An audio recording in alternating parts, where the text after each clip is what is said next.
सम्पूर्ण आमा बुवा दाजुभाइ दिदीबहिनीहरू मेरो घरमा प्रहरी आएको छ। मैले समाचारबाट उच्च अदालतको आदेशबारे थाहा त पाएँ, तर बिना कुनै कागज अहिले यतिखेरसम्म मलाई केही पुर्जी पनि दिएको छैन, कागज पनि दिएको छैन। मेरो घरभित्र आएर बेडरुमभित्र आउनुभएको छ, मैले सार्वजनिक पनि गरिसकेको छु।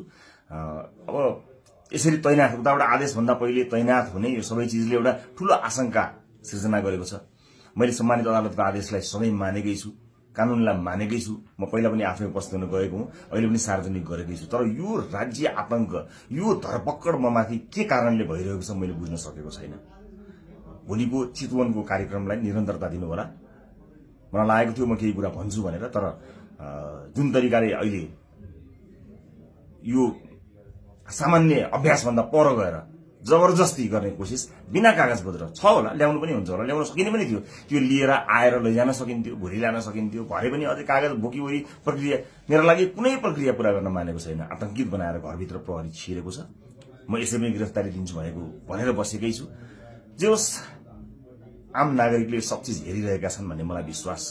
न्यायको लडाईँ म एक थोपा रगत रहुन्जेल लडिरहन्छु। यहाँले साथ दिनुहुनेछ भन्ने विश्वास मैले लिएको छु।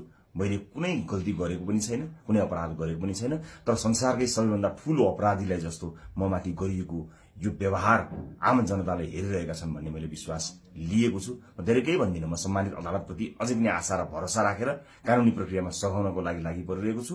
यो दुनियाँका जति पनि न्यायालयका ढोकाहरू छन्, ती सबै ढोका ढकढक्याउँछु आफ्नो न्यायको लागि।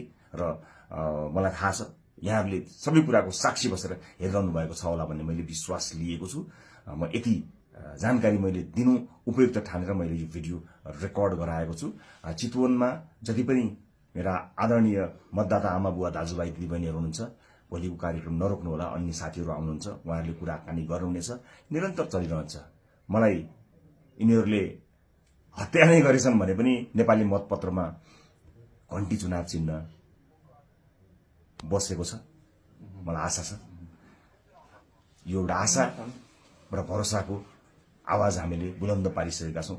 निरन्तरता प्रदान गर्नुहोला। म कानुनी लडाईँमा छु।